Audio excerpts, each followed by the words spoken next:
কি এমন উন্নয়ন আমরা করেছি আমার লোক যে কোনো মূল্য দেশ ছাড়তে চায়। এইটা চেঞ্জ করা কি আসলে রকেট সায়েন্স? 6 মাসের প্রেগনেন্ট অবস্থায় তার ফিরেছে।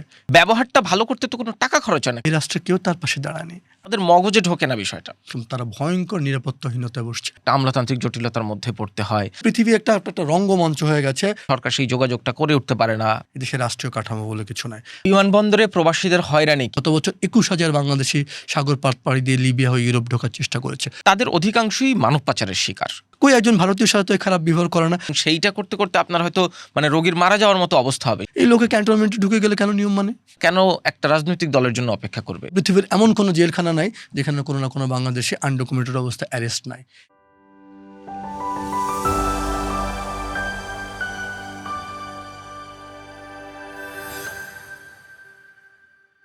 সবাইকে আমন্ত্রণ জানাচ্ছি পডকাস্ট কথা চলুকে। আমার আজকের কথা চলুকের অতিথি জনাব Shariful Hasan, BRAC non government organisation ব্র্যাকের অ্যাসোসিয়েট ডিরেক্টর।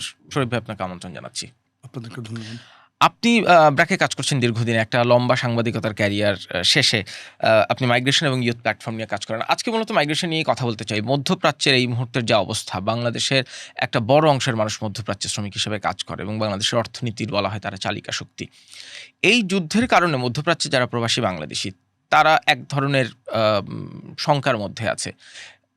আপনাদের কোনো বিশেষ ভাবনা আছে কিনা তাদের নিয়ে? অনেকে ফিরতে চাইছেন, ফিরতে পারছেন না। বাংলাদেশের দূতাবাসগুলো কাজ করছে, কিছু জায়গায় তো দূতাবাস কাজও করতে পারছে না ঠিক মতো, নানান রকম। আপনারা কোনো যোগাযোগ করেছেন কিনা তাদের সাথে? কি অবস্থায় আছেন তারা?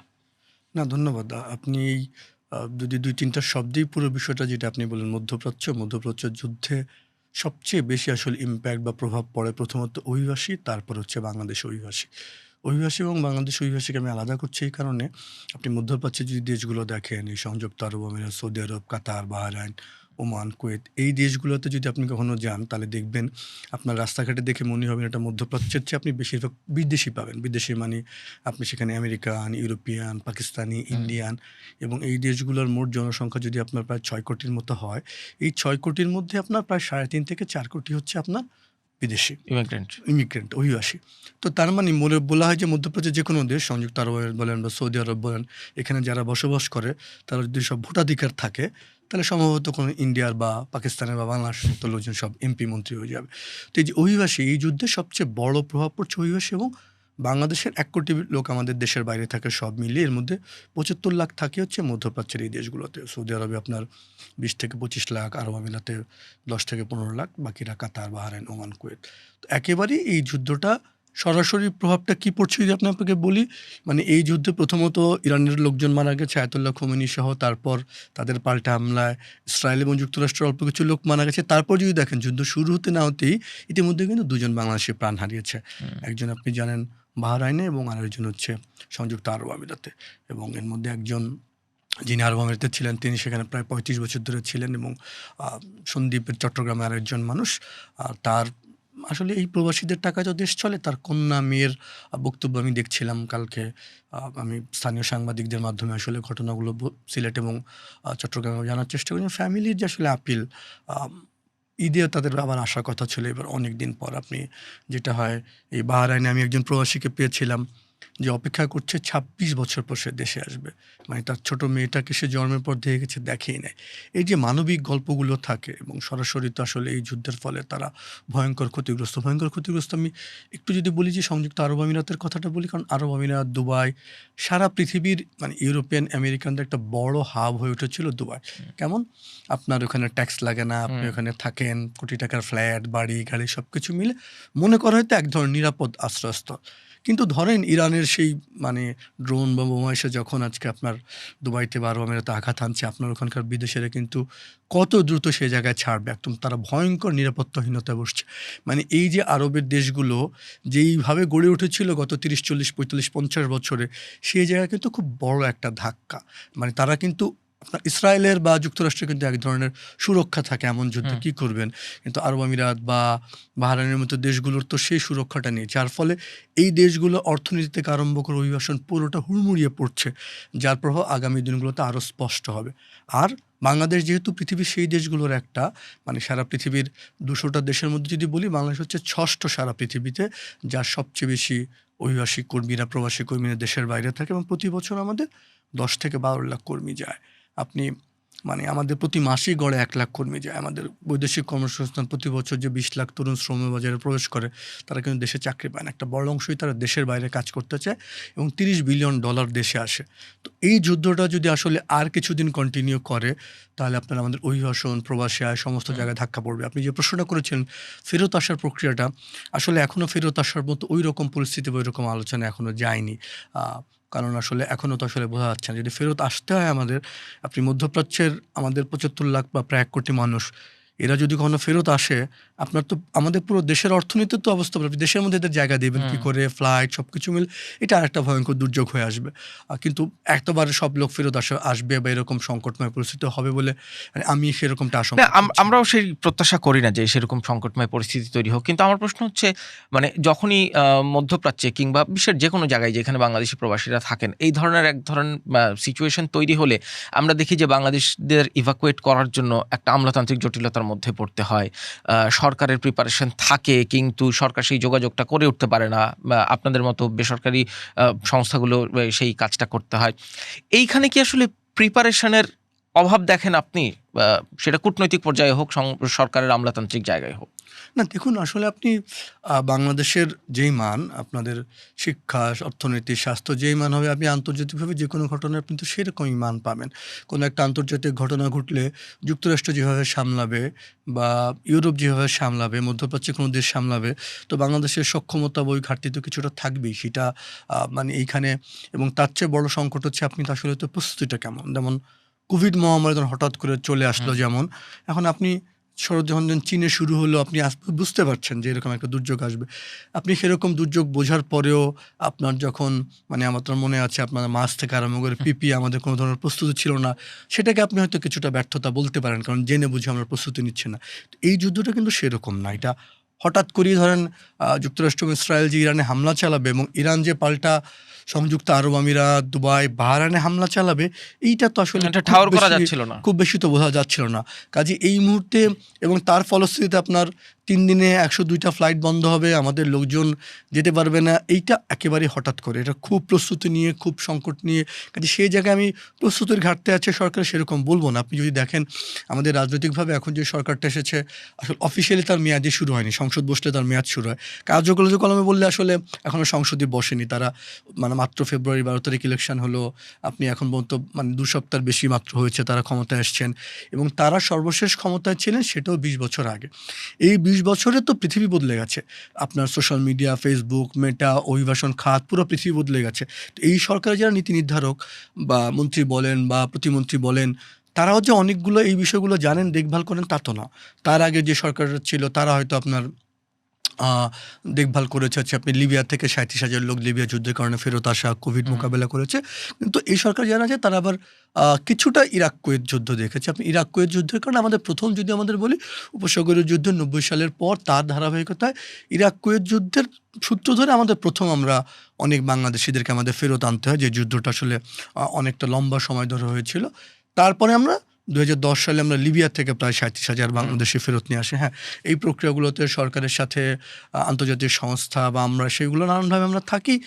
এই সবাই কাজগুলো আসলে সবাই মিলিয়েই করতে হয়। সব কাজ যে শুধু সরকারের একার সেটা আমরা মনে করি না। কিন্তু এই মুহূর্তে আসলে ফেরত আসার চেয়েও আপনি যদি দেখেন সংকটটা চলছে তো ইরানকে কেন্দ্র করে। হুম। এখন ইরানে যদি বলেন ইরানে তো আসলে ইন্টারনেট থেকে আরম্ভ করে দুর্যোগ।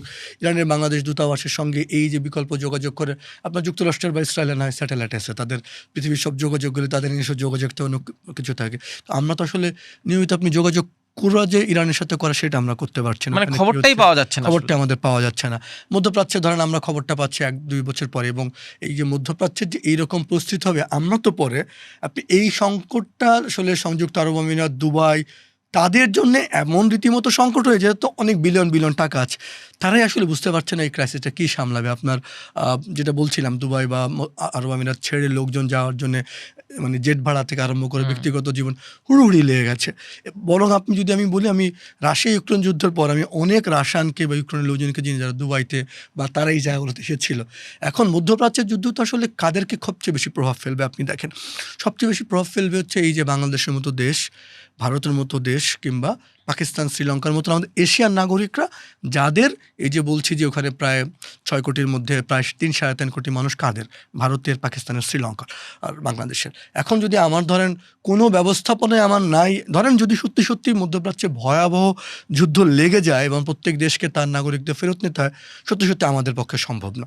আমরা এই 70-75 লাখ লোককে এটা 1 মাস, 2 মাস, 6 মাসের মধ্যে আমাদের আসলে সেই প্রস্তুতি, এটা খুব ভয়ঙ্কর সংকট, সেটা আমরা মহা দুর্যোগ, এটা কল্পনাও করতে চাই না এবং যদি আপনি তো ফেরত আনলেন, আপনি ফেরত আনার পর এটা হচ্ছে একটা প্রক্রিয়া, যে আছে তাকে ফেরত আনবেন।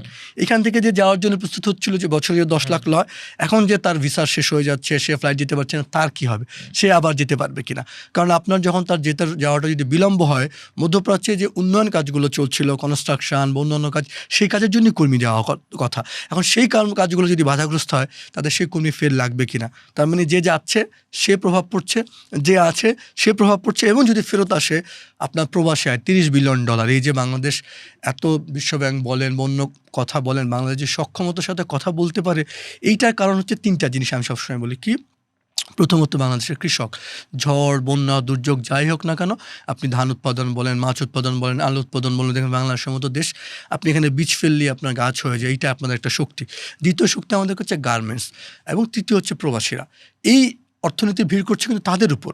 তো এখন ধরেন আপনি কীভাবে আপনার হরমুজ প্রণালী বন্ধ হয়ে গেল, আপনি হরমুজ প্রণালী বন্ধ হয়ে গেলে, আমরা তো গার্মেন্টস রপ্তানি করি, গার্মেন্টস রপ্তানি যদি এখন হরমুজ প্রণালীতে বন্ধ হয়ে যায়, আপনি যদি ওখান দিয়ে চলাচল করতে না পারেন মধ্যপ্রাচ্য হয়ে, তাহলে আপনাকে যদি আফ্রিকা ঘুরে যেতে হয়, আপনার অতিরিক্ত সময় লাগবে 10 থেকে 15 দিন। 10 থেকে 15 দিন মানে আপনার 40 থেকে 45% অতিরিক্ত খরচ বাড়বে। তারপর হচ্ছে আপনার ডলার ক্রাইসিস। এইরকম একটা সংকটময় সময় বাংলাদেশের অর্থনীতি কোনো যুদ্ধ মধ্যপ্রাচ্যে কিছু ছাড়াই একটা দুর্যোগ পার করছে। সেই জায়গায় এই সংকটটা যদি আসলেই দীর্ঘায়িত হয়, বাংলাদেশের মতো দেশের জন্য আসলে এটা একটা ভয়ঙ্কর দুর্যোগ হয়ে যাবে। কতদিনে জ্বালানি তেলের ব্যাকআপ আমাদের আছে, আমরা জানি কিনা। আপনি কালকে আমি অস্ট্রেলিয়ার একজন লেখা দেখছিলাম, তারা বলছে যে অস্ট্রেলিয়ার আগামী 1-1.5 মাস চলার মতো জ্বালানি ব্যাকআপ আছে। বাংলাদেশ আসলে কতদিনে আছে? আমাদের তো পুরো জ্বালানি বা এলএনজি আমরা পুরোটা মধ্যপ্রাচ্য থেকে আসে। আমাদের সর্বোচ্চ বোধহয় মজুদ আছে 24 দিনের। মানে আমাদের জন্য এটা খুবই দুর্যোগকালীন একটা সময় হবে। সো কাজেই আসলে আমাদের প্রার্থনা করা ছাড়া বোধহয় খুব কিছু করবে। আমি বলবো যে আসলে আমাদের প্রস্তুতিগুলো নেওয়া দরকার, যতটুকুই থাকুক না কেন। আমাদের রীতিমতো বোঝে যে 3টা অ্যাঙ্গেলে ভাবতে হবে। আমার যে কর্মীরা যাচ্ছে না, যেতে পারছে না ফ্লাইট বন্ধের কারণে, তাদের জন্য আমি কি করব? আমার যারা বাইরে আছে, যদি কোনো সংকট হয়, আমরা ধরে নিই মানে হবে না, কিন্তু হলে আমরা কীভাবে তাদের ফেরত আনবো। এবং যদি আমাদের প্রবাসী আয় বাধাগ্রস্ত হয়, প্রবাসী আয় সবচেয়ে বেশি আসে হচ্ছে আপনার 2টো মাসে, সেটা হচ্ছে কি রোজার মাস এবং কোরবানির মাস। এখন রোজার মাস চলছে, এই যেরকম রোজার মাসটা যদি যুদ্ধ সংকটের মধ্যে পড়ে, তাহলে প্রবাসী আয় মানে আমাদের যদি ধাক্কা পড়ে, সেই প্রবাসী আয়ের ধাক্কা কিন্তু আপনার পড়বে কোথায়? আমাদের অভিবাসন প্রয়োজন। আপনি যদি ঢাকার বাইরে থেকে যান, ঢাকা থেকে নরসিংদী, মুন্সিগঞ্জ, কুমিল্লা, সিলেট, ফেনী, চট্টগ্রাম, কুমিল্লা, এই 20 থেকে 25টা জেলার একদম অর্থনীতি, তার ঈদ বাজার, তার কৃষি, তার বাচ্চার স্কুল, সমস্ত কিছু নির্ভর করে ওই প্রবাসীর মধ্যপ্রাচ্যের আয়ের উপর। এটা বোঝা যায় না বাংলাদেশের মধ্যে থেকে। এখন সেই প্রবাসীর যদি আয়টা ধাক্কা খায়, তার যদি জীবনযাপন ধাক্কা খায়, একদম বাংলাদেশে কিন্তু টালমাটাল অবস্থা হয়ে যাবে। আমরা 2 দিনের যুদ্ধে অল্প কিছু মিসাইল বা ড্রোনই আমরা এই পরিস্থিতি দেখছি। আসলে যদি এই যুদ্ধটা দীর্ঘস্থায়ী করে, আমরা জানি না ইরানের সক্ষমতা কতটুকু। এবং আপনি ভাবতে পারেন ইরান কেন যুক্তরাষ্ট্রে বা ইসরায়েলে হামলা না করে সে কেন সংযুক্ত আরব আমিরাত বা বাহরাইনে বা সৌদি আরবের তেলের এই জায়গাগুলোতে হামলা করছে? কারণ সে চাইছে এই দেশগুলো কিন্তু ইরান একটা মুসলমান দেশ, আরব দেশগুলো বা ফিলিস্তিন আজকে আরবের বন্ধু না হয়ে, আপনি যদি দেখেন যুক্তরাষ্ট্রের সবচেয়ে বড় বন্ধু হয়েছে একদিকে ইসরায়েল, আরেকদিকে সৌদি আরব বা আরব দেশগুলো। গতকালকে ওয়াশিংটন পোস্টে একটা নিউজ করেছে, সৌদি যুবরাজের অনুরোধে এই হামলা হয়েছে, একদিকে ইসরায়েল, একদিকে সৌদি যুবরাজ। তাহলে ইরান কি করেছে? ইরান এই সময়টাতে সংযুক্ত আরব আমিরাত, বাহরাইন, সৌদি আরবে সে হামলাটা করছে এই কারণে সে জানে এই দেশগুলো যুক্তরাষ্ট্রের বন্ধু, মিত্র। আজকে যখন হামলা পড়বে, তারা অস্থির হয়ে যুক্তরাষ্ট্রকে বলবে এই যুদ্ধ আমরা নিতে পারবো না, কাজেই তোমরা যুদ্ধ বন্ধ প্রস্তুতি নাও। এবং আসলে যে যথাযথ যে ক্যালকুলেশন, হিসাব নিকাশ করে যুক্তরাষ্ট্র যে হামলাটা চালিয়েছে আমার কাছে মনে হয় না। আসলে তারা, আমি জানি না, ট্রাম্প তো আসলে খেয়ালের বসে, এটা এক ধরনের পাগলামি। আপনি আন্তর্জাতিক রীতিনীতি, শিষ্টাচার, কূটনীতি, আইন, আপনি এইটা একটা পৃথিবী একটা রঙ্গমঞ্চ হয়ে গেছে। ট্রাম্প যা চায় করবে, এবং জাতিসংঘ থেকে শুরু করে বাকি পৃথিবীর সমস্ত প্রতিষ্ঠান রীতিমতো কৌতুকের মতো করে দেখবে। আপনার কেউ একজন কোনো এক জায়গা থেকে আপনি ইচ্ছা হলে প্রেসিডেন্টকে উঠায় নিয়ে আসবে, ইচ্ছা হলে হামলা করবে, এবং বাকি পৃথিবী জাতিসংঘ সবাই দর্শকের মতো দেখবে। পৃথিবী একটা রঙ্গমঞ্চ হয়ে গেছে। এবং সেই রঙ্গমঞ্চে সবচেয়ে বড় কমেডিয়ান আমেরিকার বা ট্রাম্পের মানে কারণে বাকি পৃথিবী যে অস্থির টালমাটাল হয়ে যাচ্ছে, আপনি ওই ছোটো বাচ্চার পুকুরের মধ্যে ঢিল ফেলার মতো ব্যাঙের জীবনে যাওয়ার মতন অবস্থা। আর ট্রাম্পের কারণে সারা পৃথিবী যে টালমাটাল অবস্থা হয়েছে, আপনি এখন যাবেন কোথায়? যাবেন কোথায় এই কারণে বলছি, আপনার যুক্তরাষ্ট্র কিন্তু একইভাবে বলে দিয়েছে যে বাংলাদেশিদের জন্য ইমিগ্রেন্ট ভিসা বন্ধ 21 জানুয়ারিতে 21 জানুয়ারি। তার মানে যেই জায়গাটা আছে, আপনি এই যে সংকটে পড়ছেন, আপনার কিন্তু পালাবার রাস্তা নেই। কাজে আলটিমেটলি নিজের দেশ ঠিক করা ছাড়া, নিজের দেশে সুশাসন করা ছাড়া মানুষ কেন দেশ ছাড়ে? এই যে 1 কোটিরও বেশি লোক আমাদের দেশ ছেড়ে বিদেশে কাজ করতে গেছে। আপনি যদি আপনার চারপাশে দেখেন, আমরা অভিবাসন নিয়ে কথা বলছি, খুব শিক্ষিত ছেলে মেয়ে ভালো চাকরি করে, IBA বুয়েট থেকে পাশ করা, আপনি গত 15-20 বছর দেখেন 1.5, 2, 3 লাখ টাকা বেতন পায়, সব তারা ঢাকা ছেড়েছে। আপনি গুলশান ফ্ল্যাটে বা ধানমন্ডিতে গেলে যাদেরকে সরকার একসময় জমি দিচ্ছিল, সেই জমিগুলো যদি খোঁজ নেন, একটাতেও আপনি পাবেন না যে তারা আসলে সন্তানরা থাকে। ম্যাক্সিমাম তারা চলে গেছে কানাডা, অস্ট্রেলিয়া। তার মানে শিক্ষিত লোকজন চাকরি বাকরি ছেড়ে তারা চলে যাচ্ছে। সদ্য পাশ করা ঢাকা বিশ্ববিদ্যালয় বুয়েটের ছেলে বা প্রাইভেট বিশ্ববিদ্যালয়ের ছেলেটা, সে ভাবছে আমি মাস্টার্স PhD করতে চলে যাব। আর যে লেখাপড়া জানে না, সে ভাবছে আমি সৌদি আরবে, আরব আমিরাতে, কাতারে চলে যাব শ্রমিক হিসেবে, কিংবা আমি সাগর পথ পাড়ি দিয়ে ইউরোপ চলে যাব, ইতালিতে। এই যে বাংলাদেশের মানুষ, তার জীবনের সবচেয়ে বড় সফলতা মানে হচ্ছে তার নিজের জন্মভূমি ছাড়া। আপনি নিজের দেশ ছাড়াটা যদি সফলতা হয়ে যায়, কেন আপনি এখানকার বড় বড় নীতি নির্ধারক যখন যারা ক্ষমতায় আসে, যেই আমলই হোক, তারা দেশে উন্নয়নের গল্প বলে, কখনো সিঙ্গাপুর, কখনো থাইল্যান্ড বানায় ফেলে, কিন্তু আলটিমেটলি তো তাদের সম্পদ, তাদের সন্তানেরা তো তারা সব বিদেশে একটা বিকল্প ব্যবস্থা করে রেখেছে। এখন এই বিকল্প ব্যবস্থা যখন যদি সত্যি সত্যি বাধাগ্রস্ত হয়, যুক্তরাষ্ট্র না নেয়, ইউরোপে যদি ভিসা সংকুচিত হয়ে যায়, আপনি এরকম দুবাইতে যদি পালাতে না পারেন, আপনার সেকেন্ড হোম বন্ধ হয়ে যায়, আপনি যাবেন কোথায়? তাহলে আমি এইটা একটা সংকট। তো এই সংকটের মধ্যে আমি দেখি যে আসলে যদি আমাদের সব বিকল্পগুলো বন্ধ হয়ে যায়, তখন যদি মনে হয় যে না ঠিক আছে, আমরা নিজের দেশটা ঠিক করি, কিছুটা ইতিবাচক দিক হতে পারে। কারণ আমাদের নীতি নির্ধারক তো আসলে সবসময় তাদের বিকল্প রাস্তাগুলো তৈরি করে রাখেন। সেই বিকল্পগুলো মাঝে মাঝে মনে হয় বন্ধ হওয়াটা জরুরি অভিবাসনের জন্য। আপনি বলছিলেন যে এই সরকার তো নতুন এসেছে, এই নীতি নির্ধারকরা নিশ্চয়ই অবস্থাটা বুঝে ব্যবস্থা নেবেন, কিন্তু এইটা তো সংকটটা তো রাষ্ট্রের, বাংলাদেশের, এবং এই প্রবাসীদের এই সংকট আজকে নতুন না। প্রিপারেশন কি আসলে, সরকারে তো রাজনৈতিক দল পরিবর্তন হলো, কিন্তু এই প্রস্তুতি কি আসলে রাজনৈতিক দলের থাকার কথা, নাকি সিস্টেমটারই থাকার কথা? রাজনৈতিক দল নতুন এলো নাকি পরিবর্তন হলো, তাতে তো কিছু আসা যাওয়ার কথা না। আমার প্রবাসী তো দশক ধরে আছে। ফলে প্রস্তুতিটা কেন একটা রাজনৈতিক দলের জন্য অপেক্ষা করবে এই সিস্টেমের কাছে? আপনি একদম খুবই ভালো বলেছিলাম। আমাদের দেশে আসলে সিস্টেম বা কাঠামো বলে কিছু নাই। এই দেশে যখন যে সরকার ক্ষমতায় থাকে, বিচার বিভাগের একদম আপনার আদালত কিভাবে রায় দিবে, আমাদের দুর্নীতি দমন কমিশন কাকে ধরবে, পুলিশ কাকে ছাড়বে, কাকে ধরবে, সমস্ত কিছু নির্ভর করে কখন কে ক্ষমতায় থাকে। এদেশে রাষ্ট্রীয় কাঠামো বলে কিছু নাই। আওয়ামী লীগ ক্ষমতায় থাকলে আমাদের পুলিশ, আওয়ামী লীগ, ছাত্রলীগ, যুবলীগ তাদের অপরাধ দেখে না। বিএনপি ক্ষমতায় থাকলে তাদের অপরাধ দেখে না। অন্তর্বর্তীকালীন সরকার ক্ষমতায় থাকলে তাদের ঘনিষ্ঠ লোকজনের দেখে না। আদালতও জানে কখন কাকে ছাড়তে হবে, কখন কাকে ধরতে হবে। এই দেশের সংকটের মূল কারণ হচ্ছে এই কাঠামোর অভাব। আমরা কখনোই মনে করি না যে আমাদের কাঠামোগুলো ঠিক করতে হবে, আমাদের এমনভাবে আমাদের বিচার ব্যবস্থা করতে হবে যেই ক্ষমতায় থাকুক যেন মানুষ যেন ন্যায় বিচার পায়। আমাদের পুলিশটাকে এমন করতে হবে যেন নিরপরাধ মানুষ হয়রানির শিকার না হয়। আমাদের কাঠামোগুলো ঠিক করতে হবে যেন যে কোনো মানুষ বিমানবন্দরের সেবাটা পায়। আমি আপনাকে বলছিলাম, আমার অর্থনীতির ভিত হচ্ছে আমার কৃষক, আমার প্রবাসী শ্রমিক, আমার গার্মেন্টস শ্রমিক।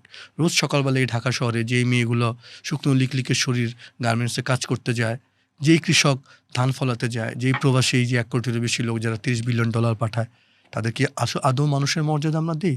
এই রাষ্ট্রের কোনো সরকারি দপ্তর, কোনো ডিসি অফিস, সচিবের অফিসে আমাদের এই সাধারণ প্রবাসী, সাধারণ কৃষক বা গার্মেন্টস শ্রমিকের তার কি কোনো অধিকার আছে? তার ভাগ্যের পরিবর্তন কি গত 40 বছরে এই এতবার সরকার পরিবর্তন হয়? তার কি ভাগ্যের পরিবর্তন হয়? গত সপ্তাহে আমরা একটা নারীকে পেয়েছি সৌদি আরবে, যাকে, যে এতিম ছিল বাংলাদেশে, তার বাবা মা ছোটোবেলায় মারা গিয়েছে, সে গৃহকর্মী হিসেবে কাজ নিয়েছিল। তারপর তার স্বামী যখন তাকে ডিভোর্স দেয়, সে সৌদি আরবে যায়, সেখানে তাকে 4 বার বিক্রি করা হয়েছে, তাকে একাধিকবার রেপ করা হয়েছে, টর্চার করা হয়েছে, বিক্রি করে দেওয়া হয়েছে। 6 মাসের প্রেগনেন্ট অবস্থায় তার ফিরেছে। এই রাষ্ট্রের কেউ, আপনি বলছিলেন, এই রাষ্ট্রের কেউ তার পাশে দাঁড়ায়নি। আমরা তখন যখন আমাদেরকে এয়ারপোর্ট আর্ম পুলিশ তাদের আমাদের কাছে পাঠানোর পর তাকে একটা দীর্ঘ সময় আমাদের কাছে রেখে, তাকে আমরা এমন একটা জায়গায় এখন রেখেছি, আমরা জানি না আসলে সেই বাচ্চাটা হওয়ার পর সেই বাচ্চাটার ভবিষ্যৎ কী। একটা মেয়ে রিজিয়া নাম, 13 দিন ধরে যে কথা বলতে পারে না, সৌদি আরব থেকে টর্চার হয়ে ফিরেছে। আমাদের এফসেক, এয়ারপোর্ট সিকিউরিটি, এয়ারফোর্স, তারা আমাদের কাছে দিয়েছে। 13 দিনে এই রাষ্ট্রের হুঁশ হয়নি যে মেয়েটা কোথায় বাড়ি তার কাছে খোঁজ করার। আমরা তারপর পুলিশের কাছ থেকে মানে PBIকে দিয়ে, পুলিশ ব্যুরো অফ ইনভেস্টিগেশন দিয়ে, তার আঙুলের ছাপ নিয়ে, মানে মৃত মানুষের যেমন আঙুল ছাপ নিয়ে খুঁজে বের করতে আমরা তার আঙুলের ছাপ নিয়ে তার বাড়ি খুঁজে বের করে মৌলভীবাজার, তারপর বাড়ি থেকে তার ফ্যামিলিকে এনেছি। এই রাষ্ট্রের তো কোনো হুঁশ যদি হতো, এই যে রোজ যারা বিমানবন্দরে হয়রানির শিকার হয়ে বিদেশে যায়, পাসপোর্ট থেকে আরম্ভ করে মেডিকেল থেকে আরম্ভ করে এত হয়রানি করে, বিপুল পরিমাণ টিকিটের টাকা দিয়ে বাংলাদেশ থেকে বিদেশ যাওয়ার খরচ গোটা পৃথিবীর মধ্যে সবচেয়ে বেশি এবং তার আয় সবচেয়ে কম, এত টাকা খরচ করে বিদেশে গিয়ে পদে পদে দুর্ভোগ হয়রানি করে তারপর সে যখন হয়রানিতে পড়ে আবার সে যখন ফেরে, আপনি এই দেশের কৃষকের পাশে, এই প্রবাসীর পাশে, গ্রামের সরকারের পাশে রাষ্ট্রটাকে আপনি পাবেন না। রাজনৈতিক সরকারগুলো, আমি গত মাসে ইউরোপিয়ান কমিশন একটা বৈঠক ছিল, তো সেখানে একটা জায়গায় শুনছিলেন একটা আলাপকালে যে বেলজিয়ামে 11 মাস ধরে আসলে তাদের প্রধানমন্ত্রী বলে কেউ নেই, কে হবে ভোটের পর সেটা নিয়ে একটা ইনডিসিশন চলছে, কিন্তু তাতে তাদের স্বাস্থ্য সেবা, নাগরিক সেবা সাধারণ আপনি টেরই পাবেন না, কারণ রাষ্ট্রের কাঠামোটা এমনভাবে গড়ে উঠেছে। আর আমাদের দেশে আপনি সরকার না থাকলে, মানে সরকার থাকলে তো আপনি তার দলের লোকজন পাবেন, কিন্তু দেশে যে সরকার বলে যে কিছু আছে, কাঠামো বলে যে কিছু আছে, আপনি তো মানে তার ছাপ আপনি দেখবেন না সাধারণ নাগরিকের জীবনে। কিছু লোকের ভাগ্যের পরিবর্তন হয় যখন যারা ক্ষমতায় থাকে বা ক্ষমতার আমরা 1.5 বছর ধরে শুনেছি দেশে রাজনৈতিক সরকার নাই, ফলে এই অস্থিরতা থাকবে, মানে এটা এমন মেনেও নিয়েছে আর আপনি কি। এই কথাগুলো সরকার শুনতে পছন্দ করে না। তো সেই আইয়ুব খানের আমল থেকে উন্নয়নের গল্প বলা শুরু হয়েছে, আজও সেই উন্নয়নের গল্প বলা শুরু হচ্ছে। তো সেই উন্নয়নের গল্প বিপরীতে সাধারণ নাগরিকদের জীবনমান যদি দেখেন, আচ্ছা আপনার দেশ যদি এতই ভালো হতো, কেন আপনার বাংলাদেশ গোটা পৃথিবীর মধ্যে শীর্ষে সমুদ্রপথ পাড়ি দিয়ে যারা ইউরোপে ঢোকার চেষ্টা করে, এই ইরান, সিরিয়া, ইরাক, আফগানিস্তানের লোক না, বাংলাদেশ হচ্ছে সারা পৃথিবীর মধ্যে 1 নম্বরে যেই দেশের লোক সমুদ্রপথ পাড়ি দিয়ে ইউরোপে ঢোকার চেষ্টা করে। ইতালি বা লিবিয়া এখান থেকে প্রায় 6-7 হাজার কিলোমিটার দূরে। আজকে সিরিয়া, আফগানিস্তান লোক তার জীবন মানে বাঁচাতে তার ইউরোপ যাওয়ার কথা। তো কেন বাংলাদেশ আজকে সারা পৃথিবীর মধ্যে প্রথম? গত বছর 21,000 বাংলাদেশি সাগর পাড়ি দিয়ে লিবিয়া হয়ে ইউরোপ ঢোকার চেষ্টা করেছে। গত 16 বছরে এই সংখ্যা প্রায় 1 লাখ ছাড়িয়েছে। কেন বাংলাদেশের লোকজন যে কোনো মূল্যে দেশ ছাড়তে চায়? এটা কি শুধুই অর্থনৈতিক কারণ? গত প্রায় 15 বছর ধরে আমি বলার চেষ্টা করছি, না, অর্থনৈতিক কারণ না। এর পেছনে একটা বড় কারণ হচ্ছে সুশাসন, প্রাতিষ্ঠানিক কাঠামো না থাকা। একজন মানুষ যখন দেখে যে আমি যে কোনো সময় ক্রসফায়ার, গুম বা নতুন এডিশন আমাদের আপনি মবের শিকার হতে পারেন, একটা মেয়ে যখন দেখে ঢাকা শহরে সে নিরাপদে হাঁটতে পারে না, একজন মানুষ যখন দেখেন তার মত প্রকাশের স্বাধীনতা নাই, তখন মানুষ দেশ ছাড়ে। শুধু অর্থনৈতিক কারণ দেশ ছাড়ে না। কাজে যদি আপনার সুশাসন না থাকে, প্রাতিষ্ঠানিক কাঠামো না থাকে, তাহলে কিন্তু আপনার একটা দেশের মানুষ দেশ ছাড়তে চাইবে। এবং আপনি আজকে বাংলাদেশে যদি অপশন দেন, যুদ্ধ চলুক, দুর্যোগ চলুক, রাশিয়া যুদ্ধে আপনার আজকে ফর্টিফেস বলে একটা অর্গানাইজেশন তারা রিপোর্ট দিয়েছে, যেটা আমরা আরও মাসখানেক আগে যে প্রতিবেদন দিয়েছিলাম, যুদ্ধ চলছে রাশিয়ায়, সেখানে বাংলাদেশিদেরকে নেওয়া হচ্ছে, অন্ততপক্ষে 34 জন সেখানে মারা গেছে, কাজের কথা বলে রাশিয়া বিক্রি করে দেওয়া হচ্ছে। আপনি কেন আজকে একটা যুদ্ধ চললেই বাংলাদেশের প্রভাব পড়ে? পৃথিবীর এই মুহূর্তে এমন কোনো শহর নাই, সম্ভবত পৃথিবীর এমন কোনো জেলখানা নাই যেখানে কোনো না কোনো বাংলাদেশে আনডকুমেন্টেড অবস্থায় অ্যারেস্ট নাই। এমন কোনো শহর বোধহয় নাই যেখানে কোনো না কোনো বাংলাদেশে অপেক্ষা করছে না কি করে সে আপনার এই, আপনি সংযুক্ত আরব আমিরাত থেকে লোকজন সেখানে কাজ পায় না, সেখান থেকে আপনার বন্দর আব্বাস হয়ে, ইরান হয়ে, তার্কি হয়ে সে ইউরোপ ঢোকার চেষ্টা করে। আপনি কখনো লরির মধ্যে, কখনো আপনি সমুদ্রপথ পাড়ি দিয়ে, আপনাদের হয়তো আইলানের ছবিটা মনে আছে যে আপনার তুরস্কের সাগর পাড়ে ভেসে আসলো। আমরা কয়জন জানি নারায়ণগঞ্জের আবদুল্লাহর কথা, যে তার বাবা মার সাথে লিবিয়া হয়ে ইতালি যাওয়ার কথা, এরকম সাগরে ভেসে গেছে, পচে গলে লাশ নিয়মিত লিবিয়ার বিভিন্ন উপকূলে ভাসছে, বাংলাদেশের সাগর পথে পাড়ি চড়ছে। আমাদের যারা নীতি নির্ধারক, তার কি কখনো মাথায় ঢোকে যে আসলে কি এমন উন্নয়ন আমরা করেছি আমার লোক যে কোনো মূল্য দেশ ছাড়তে চায়? কি শিক্ষিত, কি কম শিক্ষিত, এমনকি নারীরা, যেই দেশ বলছি আমরা মধ্য আয়ের দেশ, উন্নতার দেশ, সেই দেশের নারীরা সৌদি আরবে আমরা গৃহকর্মী হিসেবে পাঠাচ্ছি। তাহলে এই আমার মনে হয় আমাদের নীতি নির্ধারক, মানে আমি বলবো যে এখন যিনি প্রধানমন্ত্রী আছেন, সবসময় প্রধানমন্ত্রী তো এই দেশের রাষ্ট্রের হর্তাকর্তারা, এখন যিনি প্রধানমন্ত্রী আছেন তিনি তো 17 বছর যুক্তরাজ্যে ছিলেন, দেখেছেন মানুষের জীবনযাপন। কাজেই আমার কাছে মনে হয় আরেকটা বিষয় আমার খুব, মানে আপনি দেখেন একজন মানুষকে আপনি কোনো একটা মন্ত্রণালয় যখন দায়িত্ব দিবেন, ধরেন কী হিসেবে দিবেন, দেখেন আমরা অন্তর্বর্তীকালীন সরকারের সময় দেখেছি কেউ একজন মানুষ তিনি গ্রামীণ ব্যাংকে কাজ করেন, তিনি তাকে আপনি স্বাস্থ্য প্রতিষ্ঠা করলেন, স্বাস্থ্যের সাথে তার কী সম্পর্ক? আপনি এখনও কাকে আপনি প্রবাসী কল্যাণ মন্ত্রণালয়, স্বাস্থ্য প্রতিষ্ঠান মন্ত্রণালয় কাকে দিচ্ছেন আপনি? আপনার তো একটু দেখা উচিত যে আসলে ওই মানুষগুলো বিমান বোঝে কিনা, ওই মানুষটা প্রবাসী বোঝে কিনা, এই তার টেকনিক্যাল এই নলেজগুলো আছে কিনা। এটা তো আসলে ম্যাজিক না যে আপনি রাতারাতি তাকে বসায় দিবেন আর মন্ত্রী হিসেবে তিনি করবেন। যখন আপনি বসায় দেন তখন হয় কি, এই যে রাজনৈতিক নীতি নির্ধারক যাদের ঠিক করার কথা দেশ কীভাবে চলবে, তার তো এই বিষয়ে টেকনিক্যাল নলেজ নেই। তখন হয় কি, সে আমলাদের উপর নির্ভরশীল হয়ে যায়, সচিবদের উপর নির্ভরশীল হয়, তখন তারা ঠিক করে সব কিছু কেমন হবে আইন। কারণ আমাদের সংসদ আইন তৈরির জায়গা, কিন্তু সংসদে আপনি যারা সংসদ সদস্য হয়ে যায় তারা আসলে স্থানীয় সরকারের সর্বোচ্চ মেম্বার চেয়ারম্যান হওয়ার যোগ্য, সে ওই এলাকা ব্রিজ রাস্তাঘাট এগুলোই করে, আইনটা তো হয়ে করতে সে তো ভালো জানে না। ওই মন্ত্রণালয়ে তারা আইন তৈরি করবে, সে শুধুমাত্র তোতাপক্ষীর মতো হ্যাঁ বা না বলে। তো এইরকম অবস্থা যদি একটা দেশে চলে, এরকম বছরের পর বছর আপনি হয়তো একটা ভোট হবে 5 বছর পর পর একটা সংসদ হতে হয়। তো আসলে যে মানুষের গুণগত যে জীবনের পরিবর্তন, মৌলিক পরিবর্তন, আপনি এই মুহূর্তে ঢাকায় যদি আপনি বলেন প্রতিদিন বাতাসের মাত্রা থাকে আপনি 200-এর বেশি একিউ, মানে পৃথিবীর অন্য কোনো দেশের এটাকে দুর্যোগ ঘোষণা করার কথা। তো এই বাতাসের মধ্যেই তো আমরা আছি, হাঁচি কাশি, আমাদের বাচ্চা অসুস্থ এখন তো আছে। সপ্তাহে প্রতি সপ্তাহে 1-2 দিন বাংলাদেশ হচ্ছে, ঢাকা হচ্ছে মানে সারা পৃথিবীর মধ্যে সারা পৃথিবীর মধ্যে 1 নম্বরে এখন থাকে। হচ্ছে কি, আপনি সারা পৃথিবীর মধ্যে বায়ু দূষণের প্রথম, আপনার হয়তো মনে হতে পারে আমি প্রথম হয়েছি। সাগরপথ পাড়ি দিয়ে আপনি প্রথম হয়েছেন, আপনার হয়তো মনে হতে পারে আপনি হয়তো প্রথম হয়েছেন। এরকম অনেক খারাপ ইন্ডিকেটরে আপনি প্রথম হন। কারণ আপনার ভাবতে হবে সব প্রথম হওয়া কি গর্বের? সমুদ্র পাড়ি দিয়ে ইউরোপে যাওয়ার জন্য আপনি প্রথম, বায়ু দূষণে আপনি প্রথম, আপনার সুশাসনের ঘাটতির দিকে প্রথম, নারী নির্যাতনের দিকে আপনি এরকম শীর্ষে, বাল্যবিবাহের দিক থেকে আপনি এরকম শীর্ষ দেশগুলোর মধ্যে একটা। এগুলো তো আসলে কোনোভাবেই কোনো গৌরবের না।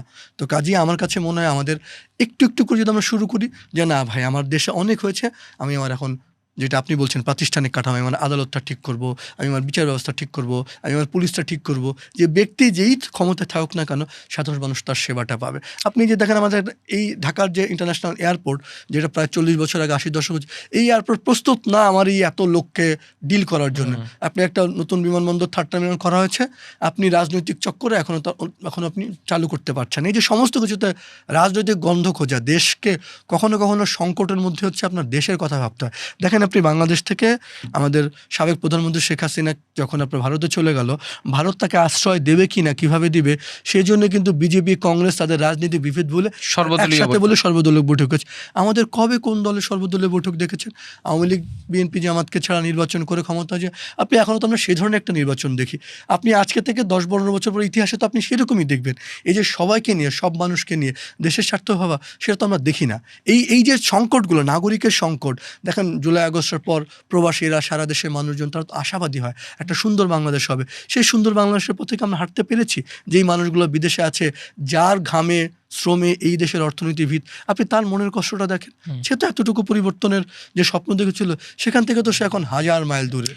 আপনি এয়ারপোর্টের প্রসঙ্গ তুলছিলেন, একটু প্রিসাইজলি যদি আপনার কাছে জানতে চাই, আপনি তো দীর্ঘদিন ধরে কাজ করছেন এদের সাথে। আচ্ছা, এই যে মানে বিমানবন্দরে প্রবাসীদের হয়রানি কিংবা তাদেরকে অসম্মান করে কথা বলা কিংবা তাদেরকে ট্রিট না করা ঠিক মতো, এইটা চেঞ্জ করা কি আসলে রকেট সায়েন্স? মানে এটা শুধুমাত্র একটা আচরণগত পরিবর্তন মাত্র। আপনাকে মানে বিনা সিক্রি আমাদের বাংলাদেশে যিনি ভারতীয় হাইকমিশনার, তিনি একসময় মালয়েশিয়ার হাইকমিশনার ছিলেন, 2010-11 কথা। সো মালয়েশিয়া এরকম একটা ক্যাম্পে মালয়েশিয়ান পুলিশ অভিযানে গিয়েছে আনডকুমেন্টেড শ্রমিকদের। তারা কিছু ভারতীয়কে আনডকুমেন্ট পেয়েছে, একজন ভারতীয়র পাসপোর্ট ছুঁড়ে মেরেছে, কেন তুমি আনডকুমেন্টেড। ভারতীয়রা তীব্র প্রতিবাদ করেছে, তারা তাদের হাই কমিশনকে ফোন দিয়েছে যে মালয়েশিয়ান পুলিশ আমার পাসপোর্ট ছুঁড়ে মেরেছে, আমার দেশকে অপমান করেছে। ইন্ডিয়ান হাই কমিশনার সেখানে গিয়েছে বিনা সেক্রে, এবং তিনি বলেছেন মালয়েশিয়াকে ক্ষমা চাইতে হবে, সে আমার পাসপোর্টকে অবমাননা করেছে। 24 ঘন্টার মধ্যে যদি ক্ষমা না চায় আমরা তাদের সাথে ব্যবসা বাণিজ্য বন্ধ করে দেব। মালয়েশিয়া ক্ষমা চেতে বাধ্য হয়েছে একটা পাসপোর্ট ছুঁড়ে মারার কারণ। আর বাংলাদেশিদের আপনি পিটাক মেরে ফেলুক, আপনি গত 16-17 বছরে 55,000-এর বেশি প্রবাসীর লাশ এসছে আমাদের। এমন কোনো দিন নাই ঢাকা এয়ারপোর্টে 14, 15, 16টার 20টার বেশি লাশ আসে। লাশগুলো আসে আপনার কফিন সাথে আপনাদের কার্গোর মালামাল আর লাশ একসাথে থাকে। এই যে আমার প্রবাসীরা, আপনি শুধু বিমানবন্দরে বলছেন, আপনি যখন ঠিক করবেন বিদেশ যাবেন, আপনি আপনার পাসপোর্ট, মেডিকেল, ডিমান্ড, ভিসার এই পুরো প্রক্রিয়াটা এত জটিল, এত দুর্ভোগপূর্ণ। সরকার বলে মধ্যস্বত্বভোগীদের দালালের কাছে যাবা না, পুরো বিদেশ যাওয়ার প্রক্রিয়াটা ঠিক করে এই ধাপে ধাপে দালাল। বাংলাদেশ থেকে বিদেশ যাওয়ার খরচ পৃথিবীর মধ্যে সবচেয়ে বেশি, বাংলাদেশ থেকে হজে যাওয়ার খরচ সবচেয়ে বেশি। এই যে সমস্ত কিছু দালাল বা মধ্যস্বত্বভোগী, একজন মানুষ প্রতি পদে পদে প্রথম বিদেশ যাওয়ার আগে একবার হয়রানির শিকার হয়, টিকিটের দাম তার সবচেয়ে বেশি। তারপর যখন সৌদি আরব বা মালয়েশিয়া দেখে একজন বাংলাদেশি তার নিজের দূতাবাসের সামনে সে হয়রানির শিকার হয়, প্রচণ্ড রোদে ঝড়ে হয়, সে যখন বিপদে পড়ে বাংলাদেশ রাষ্ট্র তার পাশে থাকে না। আপনি যদি আপনার নিজের নাগরিককে সম্মান না দেন, সৌদি আরব, মালয়েশিয়া, কাতারের ঠেকা পড়েছে আপনার সম্মান দেবে কই? একজন ভারতীয় সাথে খারাপ ব্যবহার করে না, একজন শ্রীলঙ্কা বা ফিলিপিনের সাথে করে না, একজন বাংলাদেশের সাথে। এই যে সৌদি আরবের কথাই বলছি, সৌদি আরবে 100-200-এর বেশি নারী লাশ হয়েছে, আত্মহত্যা ফেরত হয়েছে। গত 8 বছরে কমপক্ষে হলেও আপনার 15,000-20,000 নারী ফেরত এসছে, টর্চার, রেপ হয়ে সন্তান নিয়ে ফিরেছে। আপনি একটা ঘটনাতে আমাদের দূতাবাস বা সরকার, আমরা কি ওই নাগরিককে শাস্তির আওতায় আনতে পেরেছি? এই যে মেয়েটাকে অন্তঃসত্ত্বা রেপ মেয়েটাকে আমাদের দূতাবাস ফেরত পাঠিয়ে দিল ট্রাভেল পাস দিয়ে, তার আগে কি আমাদের দূতাবাস যতগুলো মিনি সৌদি পুলিশকে বলেছে আমার মেয়েটা তোমার এখানে এসেছিল, তোমরা খোঁজ নাও, তার কী হয়েছে তদন্ত করো? আমরা তো করতে পারি না। আপনি যখন আপনার নাগরিককে সম্মান দেন না, তখন আপনি কোন দেশটার তার ঠেকা পড়েছে? আপনি যেটা বলছেন বিমানবন্দরে আপনি আনসার সদস্য থেকে আরম্ভ করে প্রত্যেকের সাধারণ একজন মানুষের জন্য আচরণ, সে যখন দেখে মাইগ্রেন্টস অভিবাসী, তার প্রতি তার আচরণ বদলে যায়, সে তুই করে বলে, অনেক কিছু বলে। আপনি বলছেন রকেট সায়েন্স, এই যে আচরণগত চেঞ্জ করা, এবং এখানে যে আমাদের ক্ষমতার চেয়ারে যারা বসেন, সেটা মন্ত্রী থেকে আরম্ভ করে একদম আমলাতন্ত্রের যে কোনো চেয়ারে একটা অদ্ভুত জাদু আছে। এই চেয়ারে যখন বসে কেউ, অটোমেটিকলি সে যতই ভালো হলে চেয়ারের মতন করে সে আচরণ করে, সে ভুলে যায় সাধারণ মানুষের সাথে তার আচরণটা কী করতে হয়। এবং ওই যে বলছিলাম একজন কৃষককে, আপনি সরকারগুলো বলছে অনেক উন্নয়ন করছে, আপনি একজন কৃষককে জিজ্ঞেস করেন সে ভালো আছে কিনা, একজন গার্মেন্টস শ্রমিককে জিজ্ঞেস করেন সে ভালো আছে কিনা, এই যে প্রবাসী শ্রমিক যে এত বিমানবন্দর হয়রানি করে সে বিদেশে আছে, আপনি তাকে জিজ্ঞেস করেন সে দূতাবাস থেকে কাঙ্ক্ষিত সেবা পায় কিনা, আপনি বিমানবন্দর তাকে ফেরার পর তাকে জিজ্ঞেস করেন সে যথেষ্ট সেবা পায় কিনা। আপনি তাকে যদি জিজ্ঞেস করেন, আপনি সৌদি আরবে আমার 20 থেকে 25 লাখ লোক আছে, আমার সেখানে রেমিটেন্স আসে সবচেয়ে বেশি, আপনার সেখান থেকে বছরে 3, 4, সাড়ে 4, $5 বিলিয়ন আসে। আপনি সেখানে দূতাবাসে কতজন জনবল আপনার আছে সেখানে সেবা দেওয়ার জন্যে? আপনার এত বড় দেশে আপনি তাহলে আপনি কেন সেখানে আপনি জনবল সবচেয়ে বাড়ান না নাগরিককে সেবা দেওয়ার জন্যে? আপনি এই যে আপনার উন্নয়নের যে ছবি, আপনার উন্নয়নের যে আলাপ, মানে ট্র্যাডিশনাল ওয়েতে আলাপ, আমি সব করছি, সেখানে আপনার কৃষক, সাধারণ মানুষ, প্রবাসী শ্রমিক, তার ফিডব্যাকটা তো নাই, তার কথা তো আমরা শুনি না, তার কাছ থেকে কথা আসলে তার প্রতিধ্বনি হয় না বলেই আপনি যেটা বলছেন রকেট সায়েন্স কিনা, বাংলাদেশের যানজট থেকে আরম্ভ করে আইন আদালতের সমস্যা আছে, এখানে এমন কোনো সংকট নেই যেটাই পৃথিবীর অন্য কোনো দেশে হয়নি। তো পৃথিবীর সব দেশ সংকট সমাধান করতে পারলে আমরা কেন পারবো না? কারণ আমরা না, চাই ধরেন না। যেটা জনবল সংকট সেটা হয়তো একটু সময় বেশি লাগবে সমাধান করতে, কিন্তু প্রবাসীদের সাথে আমরা যখন কথা বলি কিংবা বিমানবন্দরে আমরাও যখন আসা যাওয়া করি, তখন তো চোখের সামনে দেখি শুধুমাত্র তো আচরণগত ত্রুটি, এটা শুধুমাত্র আচরণগত ত্রুটি। এইটা তো একজন ইমিগ্রেশন অফিসারের একজন মাইগ্রেন্টের সাথে কিংবা একজন অভিবাসী যিনি বিদেশ যাচ্ছেন তার সাথে ব্যবহারটা ভালো করতে তো কোনো টাকা খরচ হয় না কিংবা তার বেতনও কমে না। তো এই আচরণগত পরিবর্তনটা কেন সম্ভব হচ্ছে না? মানে এটা কি কোনো গ্রুমিংয়ের সমস্যা, নাকি আমাদের মগজে ঢোকে না বিষয়টা? না, আপনি মগজে মনোনেতা, আমাদের আসলে যে রাষ্ট্রে যারা আমাদের কর্মকর্তা কর্মচারী, যাদের কাজ সেবা দেওয়া, তার তো আসলে সে তো আসলে সেবা দেওয়ার জন্য, সে তো প্রভু।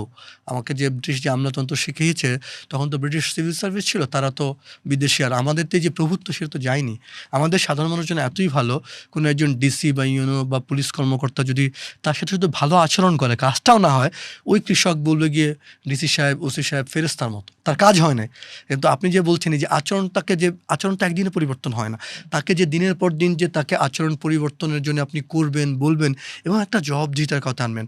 মানুষ বাই নেচার যে সে খুব ভালো বা খুব খারাপ কোনোটাই না, সে ঠিক থাকে তার কাঠামোর উপর। আপনি কি তাকে অ্যাকাউন্টেবল করছেন? আপনি একজন প্রবাসীর সাথে খারাপ বিহেভ করার জন্য তাকে জবাবদিহিতার আওতা আনছেন? আপনি তো আনছেন না। কাজে এমনিতেই মানুষের আচরণ পরিবর্তন হয়ে যাবে তা না, আপনাকে ওই কাঠামোর মধ্যে মানতে হয়। এবং আরেকটা জিনিস বলছেন আপনি, একজন মানুষ যখন আপনার আসলে জনবলের সংকট থাকে, তার প্রভাবটা হয় কি, আপনি তো সারাদিন যখন আপনি ইমিগ্রেশন পুলিশ, তার হয়তো বছরে কোনো ছুটি তার নাই, সে একসাথে শত শত মানুষকে ডিল করছে, তার যে পরিমাণ লোক থাকা তার চেয়ে কম আছে, তার হয়তো বাসায় কোনো সংকট হচ্ছে, তার সন্তানের সাথে তার দেখা নাই, তার যে আচরণ, সেই আচরণের প্রভাব তো আপনি যাকে সেবা দিচ্ছেন তার উপর তো পড়েই। তো এইটা আসলে একটা দ্বিপাক্ষিক বিষয়, যে কি সেবা দিচ্ছে, যে সেবা নিচ্ছে, এই সার্বিকভাবে একটা দেশ। আপনি যদি বলেন, আমি তো বলি যে বাংলাদেশে আসলে অর্থের সংকট নেই বা সম্পদের সংকট নেই, সংকট হচ্ছে মূল্যবোধের, সংকট হচ্ছে সুশাসনের, সংকট হচ্ছে শিক্ষার।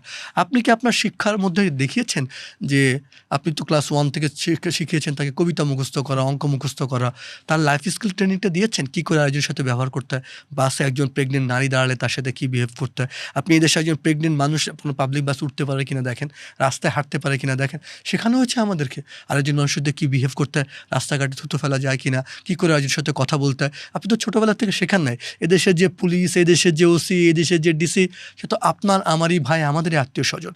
শুধু চেয়ারে বদলে গিয়ে তার আচরণটা বদলে যায়। আজকে আপনার বন্ধু, সেই বন্ধুরা যখন পুলিশে যাচ্ছে, প্রশাসনে যাচ্ছে, তার আচরণ বদলে গেছে, কারণ তাকে কাঠামো শেখাচ্ছে তুমি এখন অন্য কিছু। এই যে জবাবদিহিতা করা, সাধারণ সেবার আওতা আনা, আপনার তো সেটা করতে পারিনি। এবং আপনার এটা করার জন্য আপনার শুধু ঠিক করেন আপনি, আমি তো বলি যে আপনি বাংলাদেশের আমাদের যারা নীতি নির্ধারক, আমাদের 300 মন্ত্রী, এমপি যারা আছেন তারা, আমাদের সচিব আপনারা, কালকের থেকে তারা সরকারি হাসপাতালে সেবা নিতে যাক, কালকের থেকে তারা পাবলিক বাসে চড়ুক, আপনি দেখেন সেবার মান চেঞ্জ হয় কিনা।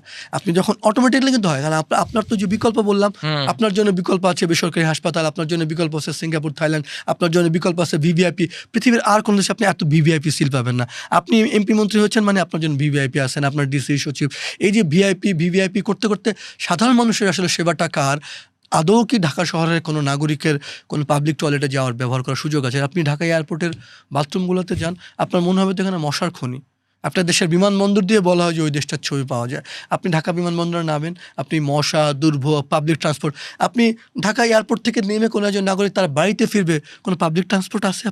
আপনার মাথায় বস্তা নিয়ে, ব্যাগ নিয়ে আপনাকে এয়ারপোর্ট পর্যন্ত গেট পর্যন্ত হেঁটে আসতে হবে। আর নাইলে আপনাকে কোনো একটা প্রাইভেট কার ভাড়া করতে হবে, যেটা আপনাকে গলা কাটা দাও। তো আপনার বিমানবন্দর থেকে আপনার সরাসরি ট্রেন, বাস, এই পাবলিক সেবাটাই আপনি করতে পারেন নাই। আপনার একটা দেশের স্বাধীনতার পক্ষে তার 55-56 বছর হতে চললো। এই যে ন্যূনতম যে কাঠামোগুলো, আমি আবারও বলি সম্পদের অভাব না, এই যে আমাদের যথাযথ পরিকল্পনাগুলো করে কাঠামো ঠিক করা। ঢাকা শহরে আপনি পাবলিক বাস আছে যেখানে একজন নারী কমফোর্টেবল চলতে পারে, আপনার কী লাগে?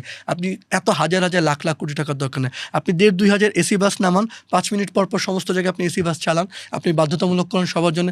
দেখেন আপনার রাস্তার গণপরিবহনের ছবি বদলে যায় কি না। আমরা আসলে চাই না, আপনি যেটা বললেন সদিচ্ছা বা রাজনৈতিক সদিচ্ছার উপর, যে না আমি এমন একটা দেশ গড়ব যেখানে আমার নাগরিকরা সবাই মিলে সেবা পাবে, এমন একটা আদালত পাবে যেখানে সে সমস্ত পরিচয়ের ঊর্ধ্বে গিয়ে বিচার পাবে, এমন একটা পুলিশ পাবে যেখানে পুলিশ অপরাধী ধরার ক্ষেত্রে তার কোন দলের কোন জায়গায় তাকে বিচার করতে হবে না, একজন নিরপরাধ মানুষ হয়রানির শিকার হবে না। এই মূল যে কাঠামোগুলো যদি আপনি করতে পারেন বিমানবন্দর, প্রবাসে, তাহলে আপনি দেখবেন আপনার অটোমেটিকলি অনেকগুলো সংকটের সমাধান হয়ে যায়। একটু অভিবাসী প্রসঙ্গে ফিরি। আপনি রাষ্ট্রের প্রসঙ্গটা টানছিলেন। ব্র্যাকেরও একটা রিপোর্ট দেখেছিলাম মাসখানেক আগে বোধহয়। 10টা পরিবার তাদের মিসিং স্বজনকে ফেরত চাচ্ছে। ফোর্টিফাই রাইটস এবং ট্রুথ হাউন্ডস একটা রিপোর্ট দিয়েছে। আমি যেটুকু জানি 104 জন বাংলাদেশি রাশিয়ার যুদ্ধে জড়িয়েছে এবং তার মধ্যে 34 জন মারা গেছে যুদ্ধ ময়দানে। তাদের অধিকাংশই মানব পাচারের শিকার। এই অবৈধ অভিবাসনের সাথে মানব পাচারের একটা ওতপ্রোতভাবে সম্পর্ক আছে। আপনিও দীর্ঘদিন কাজ করেছেন। সরকারকে তো, সব সরকারকে, আওয়ামী লীগ সরকারকেও শুনেছি, অন্তর্বর্তীকালীন সরকারকেও শুনেছি, এই সরকারও নিশ্চয়ই বলবে যে মানব পাচার রোধ করতে হবে, এই ব্রোকারদের উৎখাত করতে হবে। কিন্তু হয় না কেন উৎখাতটা? তারা কোনো না কোনোভাবে কেন সিস্টেমের সাথে জড়িয়েই যায়?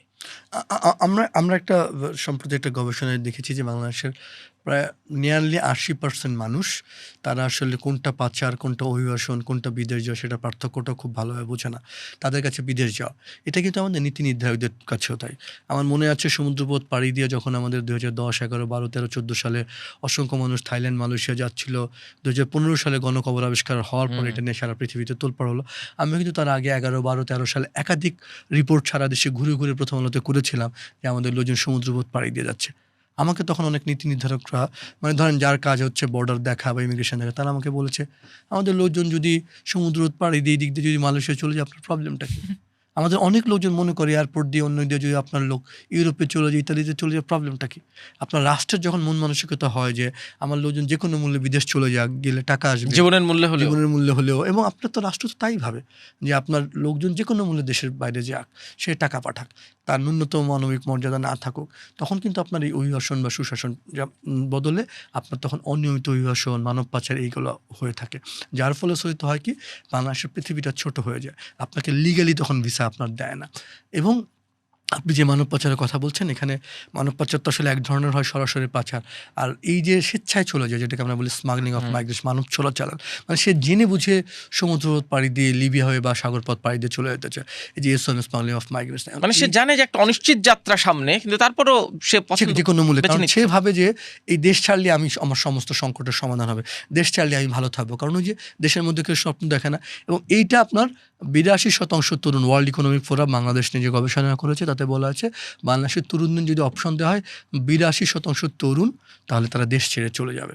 আপনি কালকে অপশন দেন এদেশের লোককে যে কোনো, মানে এই যে যুদ্ধ চলছে এবং চলছে, এর মধ্যে তোমার মধ্যপ্রাচ্য বা যুক্তরাষ্ট্র বা বিদেশে যাওয়ার সুযোগ আছে, আমার ধারণা 90% বেশি লোক দেশ ছাড়তে চাইবে, যার ফল আমরা দেখছি। এই যে কি শিক্ষিত, কি অশিক্ষিত যে কোনো মূল্যে দেশ ছাড়া, এবং আপনি যখন মরিয়া হয়ে দেশ ছাড়তে চাবেন, তখন আপনার হয়টা কি এটা মানব পাচারের ঘটনাগুলো ঘটে। আপনি তখন ট্যুরিস্ট ভিসায়, এই যে যেটা আপনি রাশিয়ার কথা বললেন, আপনি ট্যুরিস্ট ভিসা বা নাম উমরা ভিসার নাম করে সে সৌদি আরব হয়ে সেখান থেকে রাশিয়া চলে গেছে। কাজের নাম করে তাকে বিদেশে পাচার করা হয়েছে। আপনি যখন কোনো বিশ্বকাপ চলে বা খেলাধুলা চলে, অলিম্পিক চলে, সেটাকে কেন্দ্র করে আমরা মানব পাচার দেখেছি। তো একটা যুদ্ধকে কেন্দ্র করে লোকজনকে আপনার নিয়ে যাওয়া হচ্ছে, এবং এই সমস্ত অধিকাংশ সময় পাচারের সঙ্গে জড়িত থাকে হচ্ছে আপনার নীতি নির্ধারকরা। আপনার এমপি, মন্ত্রী, চেয়ারম্যান থেকে আরম্ভ করে সব আমলেই সরকার নীতি নির্ধারক যখন জড়িত থাকে, তখন আসলে পাচারকারীদের বিচার হয় না, বরং পাচারের শিকার যে মানুষগুলো তারা দিনের পর দিন দুর্ভোগে পড়ে, যার ফলশ্রুতিতে আসলে পাচারটা বাড়ে, এবং যে কারণে আসলে বাংলাদেশে মানব পাচারটা আপনি সবসময় ঝুঁকিতে থাকে। এই রাশিয়ার ইস্যুতে আমি ট্রুথ হাউন্সের যিনি রিসার্চার মারিয়া তোমাক, তাকে জিজ্ঞেস করেছিলাম যে আপনারা পেয়েছেন কিনা গবেষণায় যে বাংলাদেশের কোন ব্রোকাররা, কোন এজেন্সিগুলো এই পাচারের সাথে জড়িত, তারা কি শুধুমাত্র বা জেনারেলি মানব পাচারের সাথে জড়িত, নাকি ডেলিভারিটলি তারা রাশিয়ায় জেনে বুঝেই তাদেরকে পাঠাচ্ছে।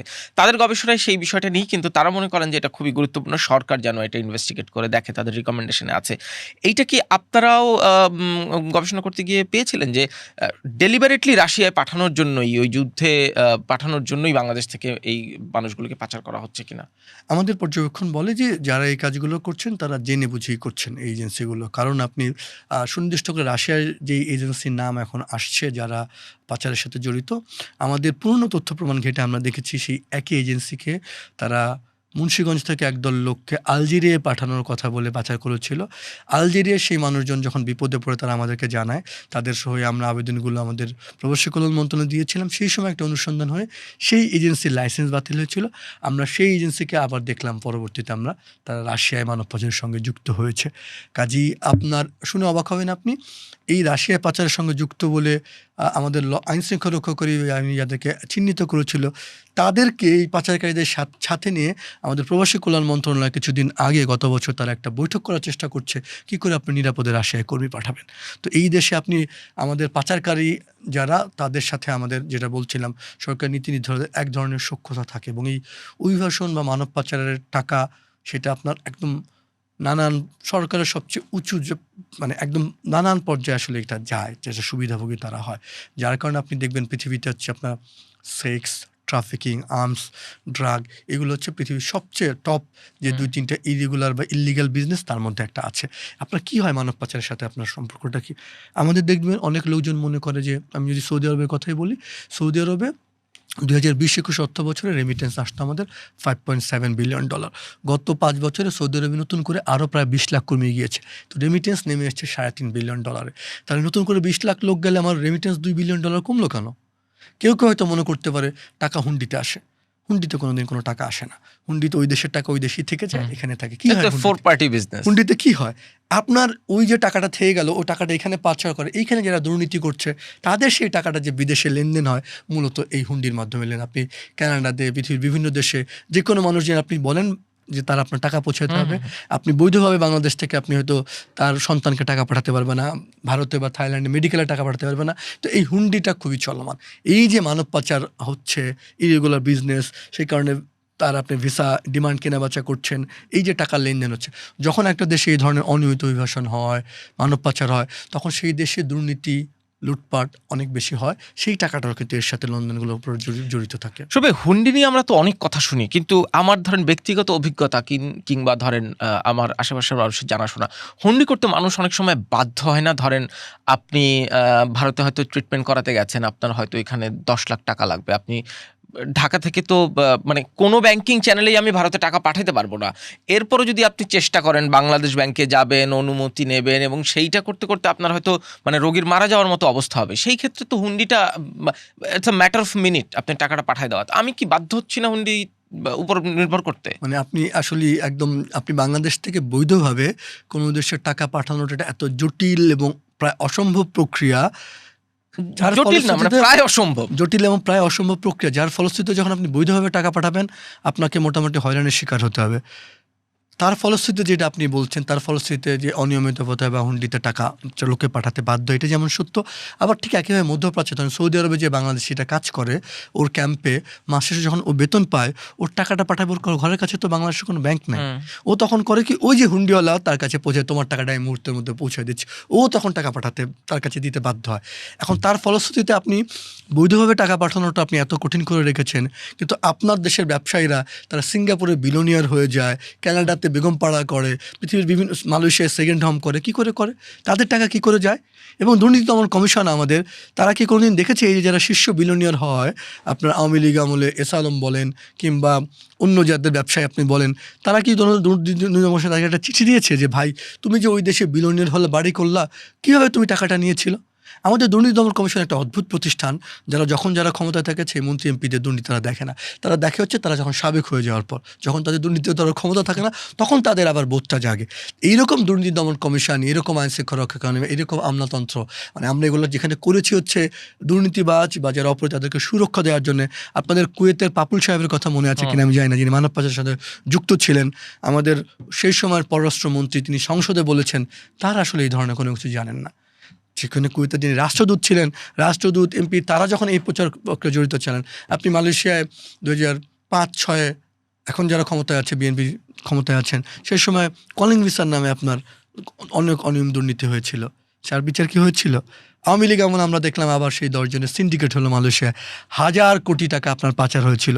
তাদের কি আপনার বিচার আপনি করেছেন?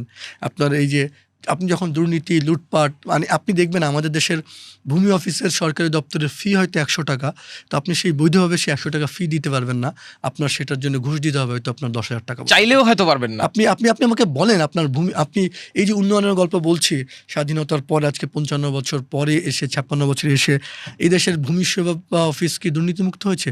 এদেশের একজন পুলিশ কর্মকর্তা, পুলিশের এসপি, তার পুলিশের পরিচয়টা লুকিয়ে কোনো একটা থানায় সেবা নিতে যাক। এদের একজন বিচারক, জজ সাহেব, তার বিচারকের পরিচয় দিয়ে একদিন আদালতে ঢুকুক। একজন ডিসি সাহেব তার ডিসি পরিচয় দিয়ে সেবা নিতে যাক।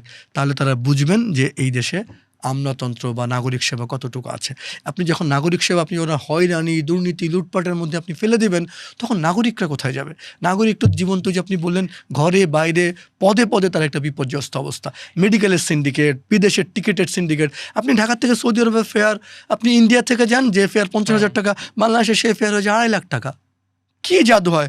আপনি হজের সময় আপনি দেখবেন যেই আপনার কি তখন, আচ্ছা মানে আপনার যেখান থেকে আসাম বা কলকাতা থেকে আপনার নেপালের যে দূরত্ব বা সৌদি আরবের যে দূরত্ব, বাংলাদেশ থেকে দূরত্ব আরও কম, যেখানে ভাড়া কম হওয়ার কথা। আপনি দেখেন, আপনি আমাদের এই এয়ারলাইন সিন্ডিকেট সৌদি আরবের বা মালয়েশিয়ার, যখন এই সিন্ডিকেট ছিল, আপনি তাদের বিরুদ্ধে ব্যবস্থা নিতে পেরেছেন। এদেশের নাগরিকরা ঠিক কোন জায়গাটা সেবা পায় জানা নেই। এই যে সকল কিছুর সাথে আপনি যখন বলছেন নীতি নির্ধারকরা কিংবা নীতি নির্ধারকদের কোনো অংশ জড়িত থাকে, তারপরে শস্যের মধ্যে ভূত, এই ভূত তারাবে কে? শস্যের মধ্যে ভূত না, এখন শস্যের ভূত মোটামুটি একাকার হয়ে গেছে। মানে আমাদের আসলে মানে পুরোই, মানে আপনি দেখলেই, আপনি ওই যে বললাম অনিয়মটাই আসলে এমন আষ্টেপৃষ্টে জড়িয়ে গেছে, এখন আপনি এইটা ধরেই নেয় যে তারা আপনার মানে ক্ষমতার হয়তো চেয়ারের অদলবদল হয়, কিন্তু এক ধরনের একটা স্ট্যাটাস কো বা একটা নেক্সাস তৈরি হয়ে যায়, যার ফলশ্রুতিতে মানে আপনি যেটা বারবার বলছি আমি, আপনার শিক্ষা প্রতিষ্ঠানে শিক্ষার্থীদের জিম্মি করা, হাসপাতালে নাগরিকদের সেবা করা। আপনি ঢাকা মেডিকেল কলেজে তো বছরের পর বছর আপনার ফ্লোরে সেবা নিতে যাবে। দেশের সাধারণ একজন মানুষ তার আইসিইউ সেবা পাবে না, সে আরেকজনের মৃত্যুর জন্য অপেক্ষা করবে। আমরা তো সমস্যাগুলো নিয়ে ধরেন প্রতিদিন কথা বলি, সমাধান আমার কাছে মনে হয়, আমি যেটা বলছিলাম, বাংলাদেশে এমন কোনো সংকট নেই যে সংকট পৃথিবীর অন্য কোথাও হয়নি, তারা সমাধান করেনি। আপনার প্রত্যেকটা সমাধান আছে। সমাধানটা কি? আপনি নতুন করে, আমি বলবো যে আমাদের নতুন করে রাস্তাঘাট, উন্নয়ন, অবকাঠামো, এই এত উন্নয়ন না করে আমাদের আসলে আইনের শাসন বা সুশাসনের দিকে হাঁটা উচিত। কি, আপনি একটা দিয়ে শুরু করেন। একটা রাষ্ট্রের যারা নীতি নির্ধারক, যারা রাষ্ট্রের প্রধানমন্ত্রী বা যারা ক্ষমতা আছে, তারা যদি ঠিক করে যে আমার কিচ্ছু না, আমি আমার আদালতটা, আমি আমার বিচার ব্যবস্থাটা আমি ওখানে ইন্টারফেয়ার করবো না, আমি এমন করব যে কোনো মানুষ সেখানে ন্যায় বিচার পাবে। তখন আপনি ন্যায় বিচার পাবেন যখন ওই সচিব সাহেব, আমলা সাহেব, পুলিশ, অন্য কর্মকর্তারা বুঝবেন যে আদালতে তো আসলে বিচার হয়, তখন আপনি তারা একটা জায়গায় জবাব দিতে হবে। আপনি ঠিক করেন আমার দুর্নীতি দমন কমিশন, যে ভাই তুমি যারা দুর্নীতিবাজ করো তাদের ধরো, কারা ক্ষমতাসীন আছে বা কোনো কিছু। আপনি এই যে বারবার আপনি কাঠামোর কথা বলছেন, আমাদের সংকট হচ্ছে ব্যক্তিকেন্দ্রিক। ডিসি সাহেব ভালো হলে জেলা প্রশাসন ভালো, এসপি সাহেব ভালো হলে ভালো, এইটা কোনো কৌশল বা মেকানিজম হইতে পারে না। ব্যক্তিকেন্দ্রিক আমাদের রাষ্ট্র চলে যাচ্ছে। আমাদের প্রধানমন্ত্রী কেমন, আমাদের মন্ত্রীরা কেমন, সচিব সাহেব কেমন, তার উপর। এইটা কোনো দেশ হতে পারে না। দেশ হতে আপনাকে কাঠামো ঠিক করতে হবে, যে আপনি প্রধানমন্ত্রী যেই হোক আপনার রাষ্ট্রের কাঠামোটা ঠিক থাকবে। আপনি আওয়ামী লীগের আমলে আমি দেখেছি যে সিভিল সার্ভিসের নিয়োগের ক্ষেত্রে আপনি জামাত শিবির ট্যাগ দিয়ে অসংখ্য ছেলেমেয়ের চাকরি হয়নি। আমি এখন ঠিক একই চিত্র দেখছি, 44, 46, 43 প্রতিটা বিসিএস আমি সেই একই দুর্ভোগ দেখছি। ছেলেমেয়েদেরকে আপনি এখন আবার আওয়ামী লীগ ছাত্রলীগ ট্যাগ দিচ্ছেন। আপনি বলেন আপনি আপনার ছাত্র জীবনে যে রাজনীতি ইচ্ছা করেন, যখন আপনি সিভিল সার্ভিসে জয়েন করবেন আপনার পরিচয় কেন থাকবে আওয়ামী লীগ আমলে আমি আওয়ামী লীগ করতাম, বিএনপি আমলে আমি বিএনপি করতাম? আপনার তো তখন কোনো রাজনৈতিক পরিচয় থাকতে পারে না। কিন্তু আপনি পদোন্নতি যোগ্যতার ক্ষেত্রে আপনি মেরিটোক্রেসি দেখেন। আপনি বারবার বলছেন সংকট কী হয়, আমি মাঝে মাঝে সিঙ্গাপুর উদাহরণটা দিই। সিঙ্গাপুর আপনার 60-এর দশকে খুবই দুর্বল একটা দেশ, মালয়েশিয়া তাকে ঘাড় ধাক্কা ধরে তাকে বের করে দিয়েছে। কারণ আপনার 62-তে সিঙ্গাপুরকে দাঙ্গা হয়েছে, মালয়েশিয়া বলেছে সিঙ্গাপুরকে আমরা রাখবো না। আপনি লিকুয়ান কান্না করেছে, তাকে সিঙ্গাপুরকে বের করে দিচ্ছে। তারপর সে ঠিক করলো, সে যখন ঠিক বললো দায়িত্ব পেয়ে সিঙ্গাপুরকে ঠিক করবো, সেই এত লক্ষ লক্ষ সংস্কার করা নাই। সে যেগুলো দেশ ঠিক করলো যে আমি 3টা কাজ করবো। সে কি বললো প্রথম কি, যে ভাই আমি প্রধানমন্ত্রী বলে আমার লোকজন দুর্নীতি করবে, এই আত্মীয় এগুলো বন্ধ। প্রত্যেকে সে বলেছে যে না, প্রত্যেকের জন্য আইন সমান। তারপরে সে কি বলেছে, আমার পরিচয় দিয়ে কেউ কোথাও কোনো সুবিধা এক্সট্রা পাবে না। তৃতীয় কাজটা সে কী করলো দেখেন, যে কারণে সিঙ্গাপুর বদলে গেল। সে বলে আমার প্রশাসন, আমার বিচার বিভাগ, আমার আমলাতন্ত্র এগুলো এমনভাবে হবে সব নাগরিকেরা সেবা পাবে, এবং এইটা একটু হবে মেরিটোক্রেসি দিয়ে। আমার কথায় আমার দল সেই কারণে ঠিক হবে তা না। আপনি আজকে দেখেন সিঙ্গাপুর ছোট্ট একটা দেশ যার কোনো রিসোর্স নাই, আপনি তার আমলাতন্ত্র দেখেন, তার আদালত দেখেন, তার বিচার বিভাগ। আর বাংলাদেশ যেটা সত্যি সত্যি সোনার দেশ, আপনি বীজ ফেললে গাছ হয়। এই মধ্যপ্রাচ্য যদি সেখানে 2 মাস 3 মাস যুদ্ধ চলে, ওরা কি তেল খেয়ে বাঁচবে, সোনা খেয়ে বাঁচবে? অসম্ভব। তার কৃষি নাই, তার শস্য উৎপাদন হয় না, তার রপ্তানি বন্ধ হয়ে যাবে, তার সবজি আসবে না, সে তো দুর্ভিক্ষের মধ্যে চলে যাবে। কিন্তু আপনি বাংলাদেশের মতো দেশে দেখেন, আমার ধান উৎপাদন আমি নিজেরা করি, আমার মাছ আছে, আমার আলু আছে, আমার কিন্তু এই দেশে আমার খাবার নিয়ে চিন্তা করতে হয় না। তাহলে আমি যদি সুশাসন প্রতিষ্ঠা করতে চাইতাম, আমাদের যারা ক্ষমতায় গেছেন তারা যদি চাইতো, এই দেশটা ঠিক করাটা কম্পারেটিভলি অন্য অনেক দেশের থেকে সহজ। কিন্তু আপনি কি চান এই দেশে যখন যারা ক্ষমতায় যায় তারা শপথ নেয়, মন্ত্রী প্রধানমন্ত্রীরা, যে আমি ক্ষমতায় গিয়ে আমি কোনো রকম কারোর প্রতি রাগ অনুরাগ দেখাবো না। কিন্তু ক্ষমতায় গিয়ে প্রথম রাগ অনুরাগ কীভাবে দেখায়, আচ্ছা বিরোধী দলকে দমন কর আর আমার নিজের লোককে বসো।